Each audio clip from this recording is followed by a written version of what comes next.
So good morning class. Today we are going to start the very first unit of technical communication, that is the fundamentals of technical communication. In the first year you might have gone through the professional English and there you might have studied what communication is all about. So communication is basically the exchange of ideas between two or more persons, between two or more departments, or it can happen between two or more instruments. And when we talk about communication, the major emphasis is on the information that is going to be processed, that is going to be exchanged. And this exchange happens through a variety of processes over a certain media, and that media is also subjected to certain problems that we may say that noise can happen. So here is the chart. We can see that the complete communication process is elaborated in this chart. Whenever exchange of information takes place, the primary players here are the sender and the receiver. So the sender compiles the message and the message is encoded and it is sent over a medium. And when the message is received by the receiver decodes that message. The receiver goes through that message, he understands, interprets the message, and the feedback is also given to the sender. Once the message is understood by the receiver, he or she is supposed to give the feedback whether the message was understood or not, or what response is likely to be given. So again, the feedback mechanism also goes to the same process. It means whenever the receiver is going to send back the feedback, he also uses the same process like the sender has used. For example, the receiver, after reading the message, he also encodes that response, sends that response over a medium, and now the original sender receives the feedback in the encoded form from the sender, that is the receiver who was in the previous process, and he decodes that message and understands that. So this is the complete process of the communication. Now, this is the communication that we are describing in a general circumstances. Communication takes place between two friends, communication takes place between a father and son, communication takes place between a boss and the subordinate. But if this communication is taking place in a particular technical field, in a very specialized manner, then we can say that the communication is technical communication. For example, the current situation is of the COVID-19 outbreak, and suppose two doctors are talking about the process to control the outbreak, what measures need to be taken to cure the patient and all that. So those doctors will be using certain technical terms, कुछ technical शब्दों का इस्तेमाल कर रहे होंगे उस specialised field से related, corona outbreak से रिलेटेड मेडिकल टर्म्स में बात कर रहे होंगे. So now this communication that is happening between the two doctors, we can say that it is a technical communication. N number of examples can be given. Suppose two mechanical engineers are talking about how this particular machinery is going to work. Again, they will be using certain technical terms. Then also it is a technical communication. A motivational speaker is giving presentation on how to enhance morale by PPT and PowerPoint presentation. So this communication is involving the PowerPoint presentation and certain technical gadgets. Again, it can be example of technical communication. You purchase mobile phone, and along with the mobile phone you get the user manual, how to use the features of the mobile phone. So that user manual again is the example of technical communication. You pursue your academics. After doing your post-graduation, you are supposed to do your PhD, and after doing the research, you compile your research in the form of thesis. So again, that thesis is also example of technical communication. You get n number of proposal from companies that my company is offering such and such product. The cost of the project is such and such, और हमारे product को इस्तेमाल करने से आपकी company को ये फ़ायदा होगा, और इस प्रोडक्ट को यूज़ करने का ये मेथोडोलॉजी है, और इस पे इतना कॉस्ट आएगा। तो वो जो डॉक्यूमेंट आपको भेजा है कंपनी ने कि आप हमारे प्रोडक्ट को यूज़ करिए और आपको कन्विंस करने की कोशिश कर रहा है, तो that document is called proposal, technical proposal. So again the example of technical communication is, one such example is proposal. जो प्रपोजल आपको मिलता है वो भी एक एग्जाम्पल है टेक्निकल कम्युनिकेशन का। So, by going through all these examples, we can say that technical communication is a broad field and includes any form of communication that exhibits one or more of the following characteristics. कोई भी communication में यदि ये 3 parameters हमको मिलते हैं तो हम कह सकते हैं कि वो communication जो है एक technical communication है। पहला कि communication जो होता है वो एक particular technical या specialized topic पे होगा। लाइक मैंने आपको बोला मैकेनिकल इंजीनियरिंग या कंप्यूटर साइंस या 2 डॉक्टर्स के बीच में communication. So communicating about technical और specialised topics. Second parameter could be communicating by using technology, for example giving PowerPoint presentation to a large number of audience, sending emails to a particular group of employees, using web page, help files, social media and all that. Technical या technological instrument का इस्तेमाल करके जो भी document produce होगा, that also will fall under the category of technical communication. Another characteristic will be providing instructions. जैसा कि मैंने आपको बताया था कि you get user manual when you purchase a particular machine like refrigerator और मोबाइल फ़ोन और any electronic gadgets. So the purpose of that user manual is to give you instructions how to use that kind of machine, how to use that kind of mobile phone. Even if you install software on your desktop, on your laptop, you get users instruction how to install that particular software. So another aspect of technical communication is that it is used to provide instructions. Now compiling all these things, we can say that what are the characteristics of technical communication. According to Markle, technical communication has 7 major characteristics. Number 1, it addresses particular reader.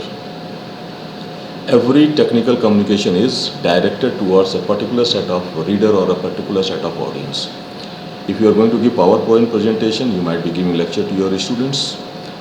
A COVID expert might be giving presentation to fellow doctors how to curb, how to control this corona outbreak and all that.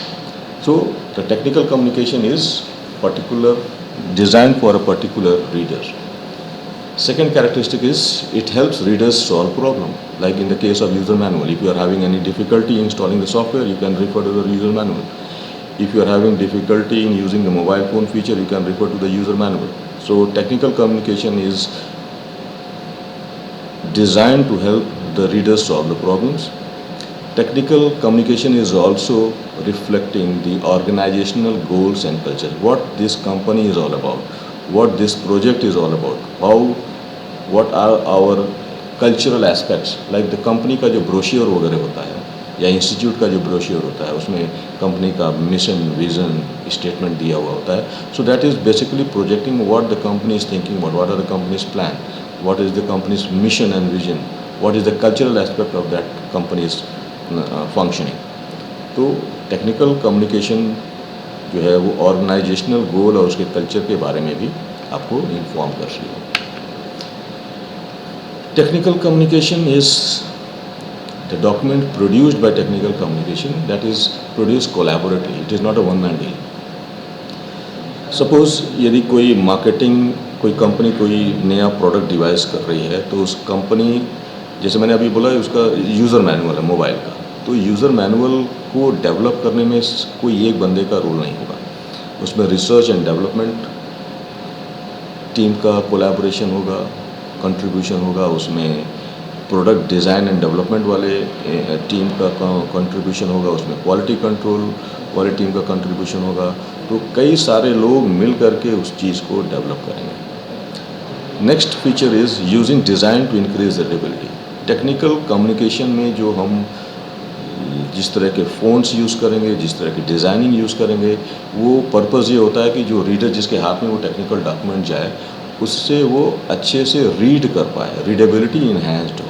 और जब readability अच्छी होगी तो उसका comprehension अच्छा होगा। जो चीज़ पढ़ने में अच्छा होगा तो उस चीज़ को पढ़ करके उसका मीनिंग निकालना कंपैरेटिवली आसान हो जाएगा।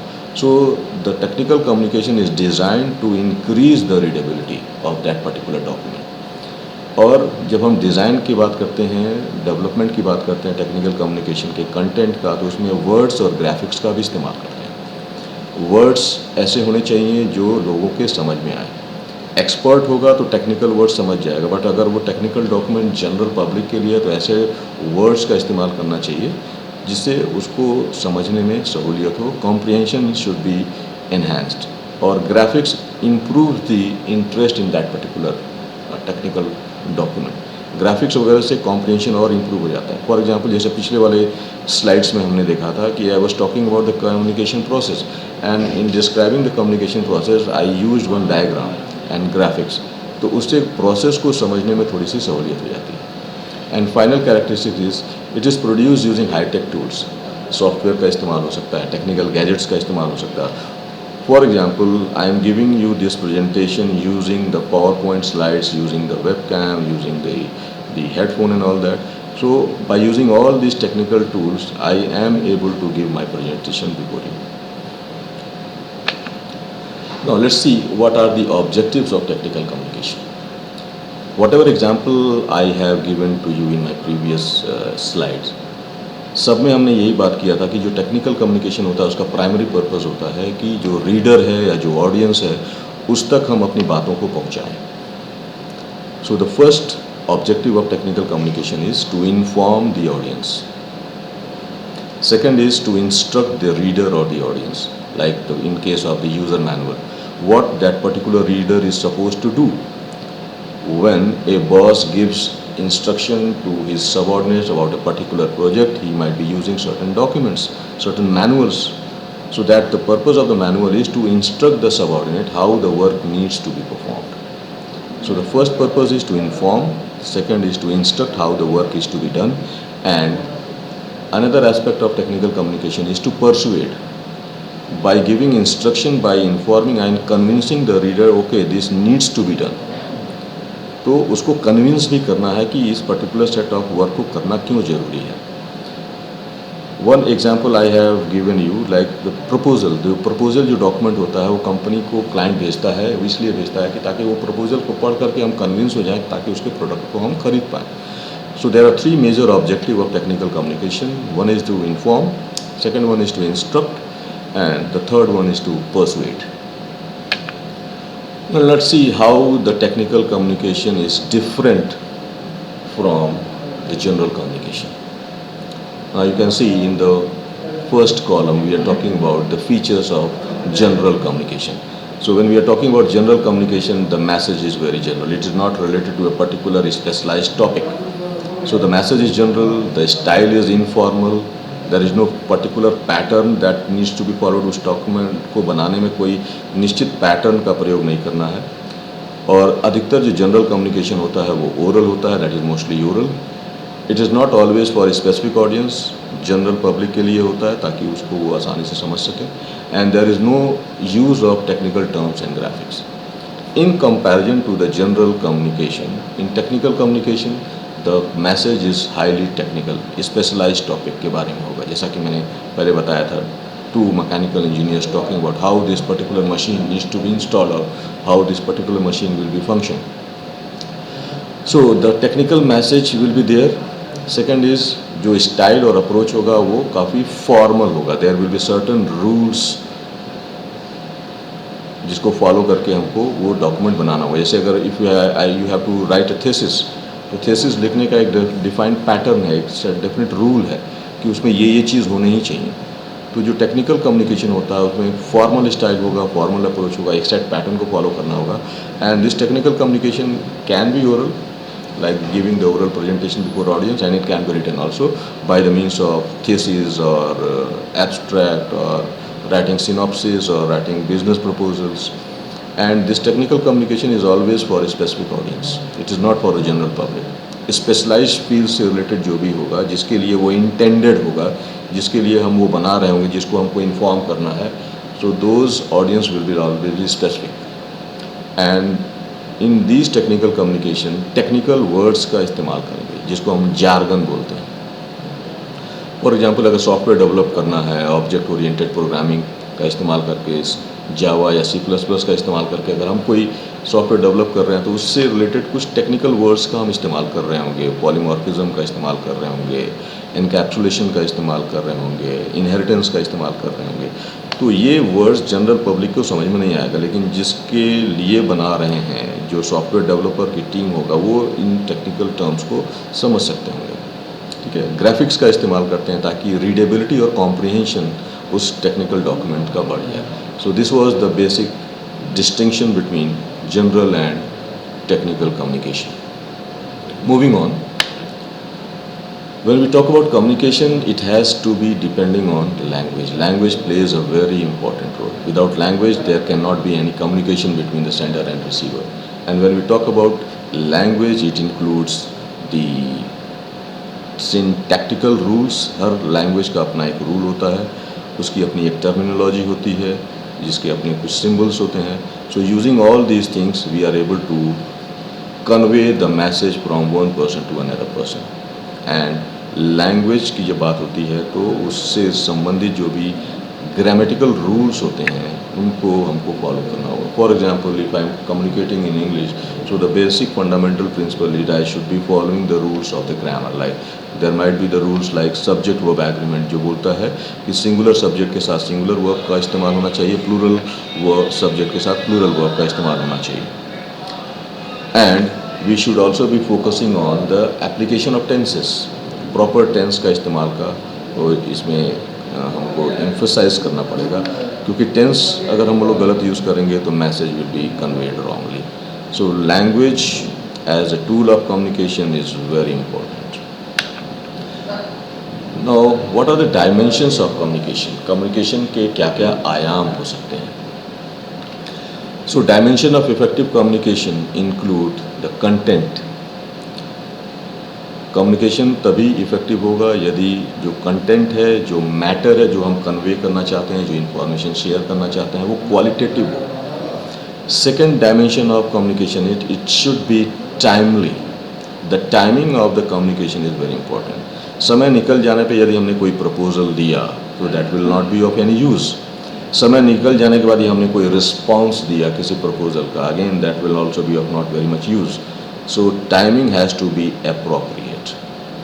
Next dimension is presentation style and structure, and this presentation and style and structure depends on what kind of audience we are targeting. जिस तरह का audience होगा उसी तरह का presentation style और structure यूज़ करेंगे। स्टूडेंट्स के साथ कम्युनिकेट करना है, so the style will be different, the structure will be different, so that the understanding or comprehension of that matter is enhanced.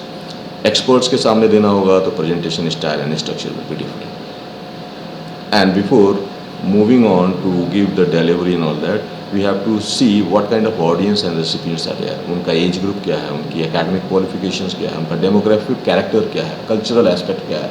तो उसके हिसाब से we are going to make adjustments in our communication, because by the end of the day we are focusing on how to enhance the effectiveness of the communication. Communication को कितने अच्छे तरीके से प्रभावी बनाना है, तो ये जब हम ऑडियंस एनालिसिस करेंगे तो उनके अनुसार अपने प्रेजेंटेशन में या अपने टेक्निकल डॉक्यूमेंट में हमको एडजस्टमेंट्स करना पड़ेगा, कस्टमाइज करना पड़ेगा।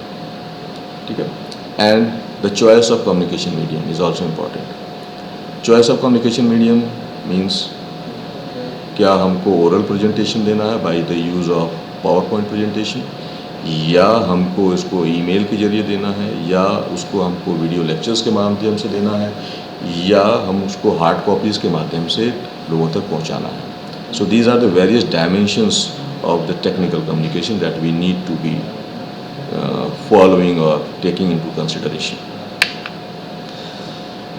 टेक्निकल कम्युनिकेशन की जब बात आती है तो डिज़ाइन और डेवलपमेंट से पहले एक कॉन्सेप्ट बहुत इम्पॉर्टेंट हो जाता है जिसको हम लोग बोलते हैं रीडिंग एंड कॉम्प्रिहेंशन। कोई भी टेक्निकल डॉक्यूमेंट होगा, उस टेक्निकल डॉक्यूमेंट को हम पढ़ेंगे, उसको पढ़ करके उसका मीनिंग को समझेंगे।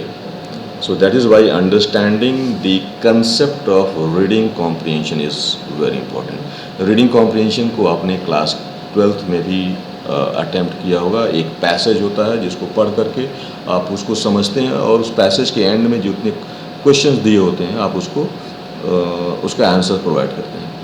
तो आपके दिमाग में ये आ रहा होगा कि हम बीटेक कर रहे हैं और टेक्निकल कम्युनिकेशन पढ़ रहे हैं, तो रीडिंग कॉम्प्रिहेंशन क्यों? रीडिंग कॉम्प्रिहेंशन इसलिए क्योंकि हम जीवन के किसी भी क्षेत्र में जाएंगे, हम इंजीनियर बन जाएंगे, हम मैनेजर बन जाएंगे, तो हमारा काम पढ़ने और समझने का हमेशा ही होता रहेगा। हमारे पास कोई रिपोर्ट आएगी, उस रिपोर्ट को हमको पढ़ना पड़ेगा, उसको पढ़ करके उसके सही अर्थों को सही मायने में समझना पड़ेगा, तभी हम उसका आंसर दे पाएंगे, उसको रिस्पॉन्ड कर पाएंगे। So it is very important to understand the basic concepts of reading and comprehension. And when I talk about reading, so reading is nothing but getting the visual input from the words and the symbols that we come across. हम जो भी चीज़ document पढ़ रहे होते हैं तो उसमें words होते हैं, सिम्बल्स होते हैं, उसको हम आँखों के जरिए उसका विजुअल इनपुट लेते हैं माइंड में और उसके मीनिंग को एक दूसरे के साथ जोड़ करके समझने की कोशिश करते हैं। तो why this reading skill is important? It is important because it develops the ability to comprehend concepts and ideas. हम जितना ज़्यादा पढ़ेंगे उतना ज़्यादा उस कॉन्सेप्ट्स के प्रति हमारी अंडरस्टैंडिंग बढ़ेगी। और जब हम लोग पढ़ने की बात बोलते हैं तो हम स्टूडेंट्स को इसलिए बोला जाता है कि वो रीड बिटवीन द लाइन्स। कभी कभी शाब्दिक अर्थ का तो हमको मीनिंग समझ में आ जाता है, लेकिन उसके पीछे का निहितार्थ भी हमको समझना पड़ता है, जिसको हम अभी आगे बात करेंगे। जैसे दूसरा वाला जो बोल रहा है, it develops the critical thinking. Reading habit से आपकी क्रिटिकल थिंकिंग बढ़ती है। क्रिटिकल थिंकिंग का मतलब होता है किसी भी चीज़ को पढ़ करके उसको लॉजिकली एनालाइज करके उसके छुपे हुए मीनिंग को समझना। मैं रिपीट कर रहा हूँ, क्रिटिकल थिंकिंग का मतलब किसी भी चीज़ को पढ़ करके एक तो उसका शाब्दिक अर्थ होता है, दूसरा उसके पीछे का निहितार्थ समझना, the hidden meaning that you need to understand. And इस चीज़ को करने के लिए we need to have a logical ability, reasoning को थोड़ा सा करना पड़ेगा। फॉर एग्जाम्पल मैं बोलता हूँ Rohit go and get the file, Rohit go and get the file. तो एक तो शाब्दिक अर्थ ये हो गया कि रोहित जाओ फाइल लेकर के आओ, लेकिन इसके पीछे और क्या मीनिंग है? इसके पीछे जो मीनिंग हिडन है वो ये हो सकता है कि रोहित को पता है कि फाइल कहाँ है, Rohit knows where the file is. तो मेरे स्टेटमेंट में ये नहीं लिखा है कि रोहित को पता है फाइल कहाँ है, लेकिन जैसे जिस तरीके से मैंने उसको बोला Rohit go and get the file, I assume that Rohit knows where the file is. तो ये जो छुपी हुई चीज़ें हैं, छुपी हुई मीनिंग है, इनको समझने की जो कैपेबिलिटी है उसी को बोलते हैं कि क्रिटिकल थिंकिंग एबिलिटी है। It is very important when you go up in the career ladder. जैसे जैसे आप करियर में ऊपर जाएंगे तो आपको डिसीजन मेकिंग में इस तरह का क्रिटिकल थिंकिंग एबिलिटी होना बहुत ज़रूरी है। और ये कैसे डेवलप होगा? The more we read the more we develop. ठीक है, आप नावल पढ़ते हैं तो शाब्दिक अर्थ निकालते हैं, उसके पीछे क्या हिडन मीनिंग है ये भी आप समझते जाते हैं। तो ये कैसे डेवलप हो पाया? क्योंकि आपकी रीडिंग हैबिट डेवलप होती गई। Reading also improves communication skill, no doubt.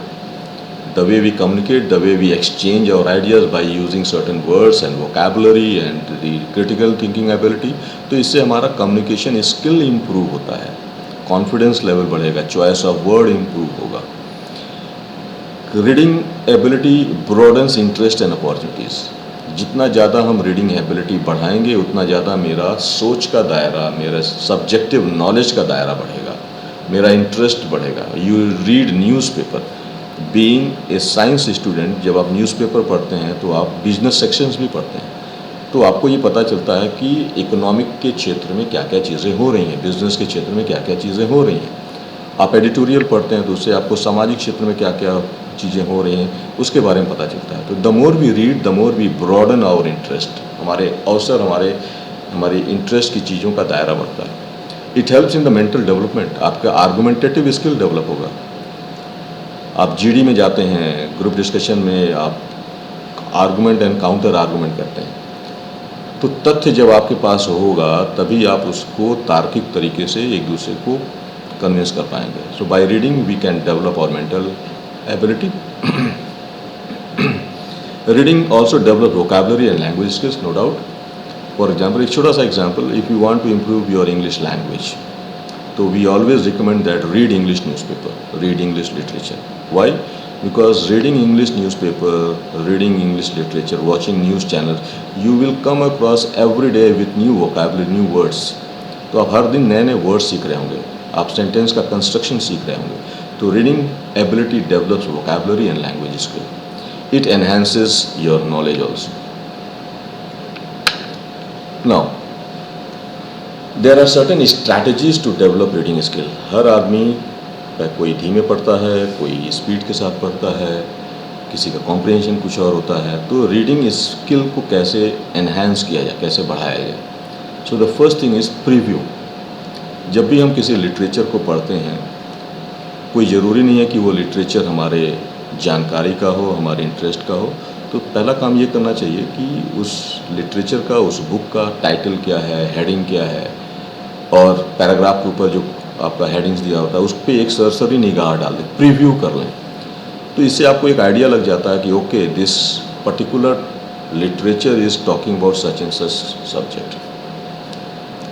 तो उसके टाइटल और हेडिंग्स पे एक बार निगाह डाल लेंगे तो हमको आइडिया लग जाएगा कि ये पर्टिकुलर डॉक्यूमेंट, ये पर्टिकुलर लिटरेचर, ये पर्टिकुलर प्रपोजल किस क्षेत्र से और क्या चीज़ें होंगी इसमें। And second is predict. तो जब हम पर्टिकुलरली इस चीज़ को करते हैं, प्रीव्यू करते हैं, और उसको हम पहले के अपने नॉलेज से जोड़ेंगे, तो हमको आइडिया लग जाएगा कि इस पर्टिकुलर डॉक्यूमेंट में हमारे पास हमारे इंटरेस्ट की क्या क्या चीज़ें होंगी। तो पहला चीज़ तो ये करना होता है कि प्रीव्यू कर लें, सरसरी निगाह डाल लें और उसको अपने पहले के नॉलेज से जोड़ लें। प्रेडिक्ट कर सकते हैं कि अब आने वाले पन्नों में या आने वाले डॉक्यूमेंट में ये किन किन बिंदुओं पे बात करने जा रहा होगा। ठीक है, तो prediction can be based on the text like pictures, images, illustration. Document में जो कभी कभी इमेजेस दिए होते हैं, एग्जाम्पल्स दिए होते हैं, पिक्चर्स दिए होते हैं, डायग्राम दिए होते हैं, तो उससे हमको प्रेडिक्ट करने में आसानी हो जाती है कि ये डॉक्यूमेंट किस चीज़ के बारे में है और क्या चीज़ फोरटेल करने वाला है। Third is quick scan. मैंने बोला था प्रीव्यू में केवल हेडिंग्स के बारे में हमने बोला था, मेन हेडिंग्स पे ध्यान दिया। क्विक स्कैन में क्या हो गया कि हम जो है क्विक स्कैन में क्या होता है कि हम टेक्स्ट पे एक सरसरी निगाह डाल देते हैं और जो हमारे इंटरेस्ट की चीज़ होती है उसको हम दिमाग में बैठाते जाते हैं, स्कैनिंग कर लेते हैं। जैसे आपने घर में देखा होगा, मदर्स को दूध को या दही को जब हम स्किम करते हैं, मथते हैं, तो क्रीम ऊपर आ जाता है। तो स्कैनिंग करने से क्या होता है कि हम अपने काम की चीज़ों पे हाईलाइट कर सकते हैं, फोकस कर सकते हैं। और स्कैन करने के बाद हम गेस करते हैं कि आने वाले पैराग्राफ में किन किन चीज़ों का हमारे पास। So I was talking about कि गेस करने का। तो context clues can be use to determine the meaning of the difficult unknown meanings. Document में कभी कभी कुछ क्लूज ऐसे होते हैं जिनका यदि हमको सीधा मीनिंग नहीं पता होता है तो गेस वर्क से हम किसी और वर्ड से कॉन्टेक्स्ट के आधार पर उसका मीनिंग हम डेसिफर कर सकते हैं। For example, if you don't understand the meaning of bear, for example एक BER बियर की हम वर्ड करते हैं। So I cannot bear this pain, it means I am talking about कि I cannot tolerate this pain. The tree is bearing lots of fruits, तो हम ये कह सकते हैं कि इस ट्री में बहुत सारे पैदावार है। तो वर्ड का जो मीनिंग है वो कॉन्टेक्स्ट से हम डिसाइड कर पाते हैं। कभी कभी कोई ऐसा वर्ड होता है जिसका मीनिंग हमको नहीं पता होता है, तो उस कॉन्टेक्स्ट में कुछ ना कुछ ऐसे क्लूज होते हैं जिनको हम को रिलेट करके गेस कर सकते हैं। रीडिंग एबिलिटी को इम्प्रूव करने का तीसरा चीज़ होता है, पांचवा चीज़ है वो पैराफ्रेज करना। पैराफ्रेज करने का मतलब उसी चीज़ को हम दूसरे शब्दों में कन्वर्ट करके समझने की कोशिश करते हैं, अनेक तरीके से उसको रीस्ट्रक्चर करके। कभी कभी हम किसी पैराग्राफ को, किसी चीज़ को सिंप्लीफाई करके कहने की कोशिश करते हैं, समझने की कोशिश करते हैं। तो इस प्रोसेस को बोलते हैं पैराफ्रेज करना। So developing reading skills requires preview, it requires predicting, it requires having quick scan, having the guesswork, paraphrase. Now, everybody wants to have speed in the reading skills. So how to improve the reading skills? Speed कैसे लाएं? पहला चीज़ होता है कि quit सब वोकलाइजिंग and वोकलाइजिंग। वोकलाइजिंग क्या होता है कि कभी कभी हम चीज़ों को बोल के पढ़ रहे होते हैं, रीड कर रहे होते हैं, मन में कर रहे होते हैं, लेकिन उसका उच्चारण भी कर रहे होते हैं। तो वोकलाइजेशन से स्पीड कम होती है। सब वोकलाइजेशन का मतलब क्या होता है, हम एक्चुअली में मुंह से उच्चारण न करके मन में उस चीज़ का उच्चारण करते हैं। तो वोकलाइजेशन हो या सब वोकलाइजेशन हो, इससे हमारी रीडिंग स्पीड घटती है। तो we should quit this habit. बोल के पढ़ने की आदत या मन में बोल के पढ़ने की आदत को हमको छोड़ना पड़ेगा। तभी जाकर के रीडिंग स्पीड थोड़ी सी इम्प्रूव होगी। सेकेंड थिंग स्पीड को इम्प्रूव करने का ये है कि अभी हम कुछ लोगों की आदत होती है कि वो एक वर्ड एक बार में पढ़ते हैं। For example reading text word by word is the most traditional way reading A text. तो अभी हमने क्या किया, एक बार में एक वर्ड को पढ़ा। रीडिंग इन ब्लॉक का मतलब क्या हो गया कि हम एक बार में 3 या 2 या 3 शब्दों के समूह को पढ़ें। एक बार में रीडिंग टेक्स्ट पढ़ लिया, दूसरी बार में वर्ड बाय वर्ड को पढ़ लिया, तीसरी बार में इज़ द मोस्ट पढ़ लिया। तो जब हम शब्दों को ग्रुप में पढ़ने की आदत डालेंगे, when we develop the habit of reading words in a block, तो हमारा रीडिंग स्पीड बढ़ जाएगा। बहुत सारे ऐसे लोग होते हैं जो एक बार में एक पेज को स्कैन करके पढ़ लेते हैं। तो हमें वो कैपेबिलिटी नहीं डेवलप करनी है, उस हाई लेवल की कैपेबिलिटी नहीं डेवलप करनी है। यदि हम एक बार में 3 से 5 शब्द भी पढ़ने की आदत डाल लेंगे तो हमारी रीडिंग स्पीड बढ़ जाएगी। और रीडिंग स्पीड बढ़ाने का तीसरा तरीका ये होता है कि कभी कभी क्या होता है कि हमने 2-3 लाइन पढ़ी और एक लाइन मिस हो जाता है। इट मीन्स हमारी आँखें जो हैं वो मिस कर जाती हैं नेक्स्ट लाइन को। तो हमको अपनी आँखों को ट्रेन करना होता है। तो इसके लिए हमको क्या करना होगा कि हम लोग पॉइंटर्स का इस्तेमाल कर सकते हैं। किसी भी चीज़ को पढ़ते समय पेन का इस्तेमाल कर लिया, पेंसिल का इस्तेमाल कर लिया, और उसके ज़रिए हम अपनी आँख को पॉइंटर की तरह इस्तेमाल करते हुए अपनी रीडिंग स्पीड बढ़ा सकते हैं। Now when I talked about comprehension skill, reading के साथ कॉम्प्रिहेंशन वर्ड का भी इस्तेमाल हुआ। Now what is comprehension basically? Comprehension is the understanding of the text. Whatever I have studied, जो भी मैंने पढ़ा उसका क्या मीनिंग निकल के आया, उसका क्या इंटरप्रिटेशन हुआ, that is comprehension. So it is the ability to understand the meaning of a written passage of the text. The understanding comes from interaction between the words and the associated information outside the context. शब्द का और context का आपस में जो interaction होगा उसके संदर्भ में जो मीनिंग निकल के आएगी वो कॉम्प्रिहेंशन होता है। तो संदर्भ is going to play a very important role. Comprehension requires combination of effective reading skills such as focus, memory, processing speed and visualization. तो रीडिंग एबिलिटी के साथ कॉम्प्रिहेंशन को इसलिए रखा गया है कि जैसी हमारी रीडिंग कैपेबिलिटी होगी उसके अनुसार हमारा कॉम्प्रिहेंशन होगा। बहुत ज़्यादा स्पीड में पढ़ रहे होंगे तो एक आध शब्द छूट जाएगा तो हमारा कॉम्प्रिहेंशन गड़बड़ा जाएगा।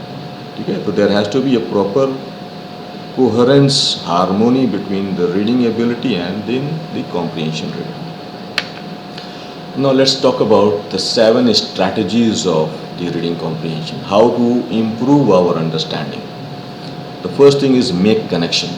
हम जो भी चीज़ पढ़ रहे होते हैं, हमने इससे पहले क्या पढ़ा हुआ है, उससे ये कैसे रिलेटेड है। How my previous knowledge is helpful in reading the current context. तो making connection helps to improve your understanding. And while reading we must ask certain question, ये चीज़ हुआ तो क्यों हुआ, कैसे हुआ। तो खुद से क्वेश्चन करने से भी हमारी उस पर्टिकुलर सब्जेक्ट के प्रति, उस पर्टिकुलर डॉक्यूमेंट को पढ़ते समय हमारी अंडरस्टैंडिंग इम्प्रूव हो जाएगी। Ask questions to yourself also कि हमने इतना पढ़ा तो इससे हमको क्या चीज़ सीखने को मिला, कोई नया शब्द आया तो उसका क्या मायने हो सकता है, कैसे रिलेट कर सकते हैं। तो generate questions to improve the understanding and draw the inference. Inference का मतलब होता है आशय। मैंने आपको बताया था क्रिटिकल एबिलिटी डेवलप करने के लिए। तो क्रिटिकल एबिलिटी का मतलब क्या होता है कि जो चीज़ें नहीं कही गई होती हैं वो भी हम लोग उसका आशय निकाल लेना चाहिए। फॉर एग्जाम्पल इफ आई से Rohit is 6 feet tall, he can draw the book from upper shelf and Ravi is also 6 feet tall. मैंने बोला रोहित 6 फीट लंबा है और वो ऊपर की अलमारी से किताब निकाल पाता है। रवि भी 6 फीट लंबा है। तो इन दोनों स्टेटमेंट को यदि हम एक साथ पढ़ेंगे और थोड़ा सा रीजनिंग लगाएंगे तो हम ये समझ जाएंगे कि यदि रोहित 6 फीट का है और ऊपर की अलमारी से किताब निकाल पाता है तो रवि भी 6 फीट का है तो वो भी ऊपर की अलमारी से किताब निकाल पाएगा।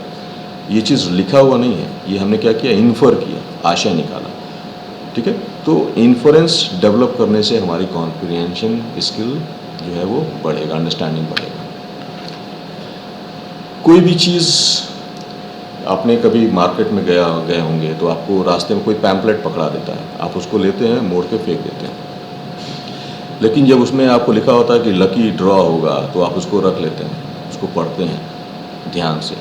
इसका मतलब हम किसी भी डॉक्यूमेंट पे फोकस तभी करते हैं जब हमको लगता है कि वो हमारे काम का है।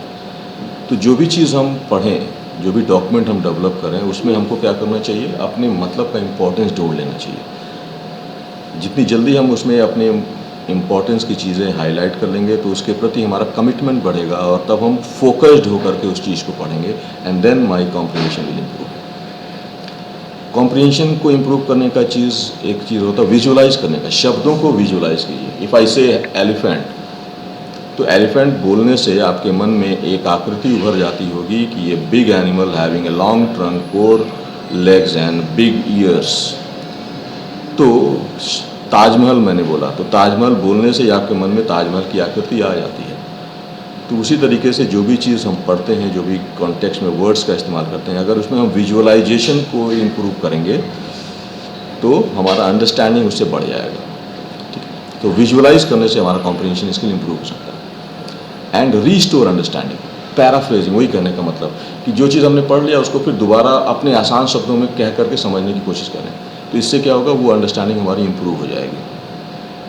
And then synthesise information. Synthesise information, इसका मतलब पहले के नॉलेज और अब के नॉलेज को हारमोनी कर लिया, मिला करके देख लिया, उसको फिर हमने अपने मन में उसको बैठा लिया कि हमारा ये न्यू कॉन्सेप्ट हमारे ओल्ड कॉन्सेप्ट से किस तरीके से मैच कर रहा है। So this was all about what are the basic concepts of reading comprehension. तो आज के लिए इतना ही। So this was all about the first lecture of the first unit of technical communication, the fundamentals of technical communication. So thank you. We'll be seeing in the next lecture.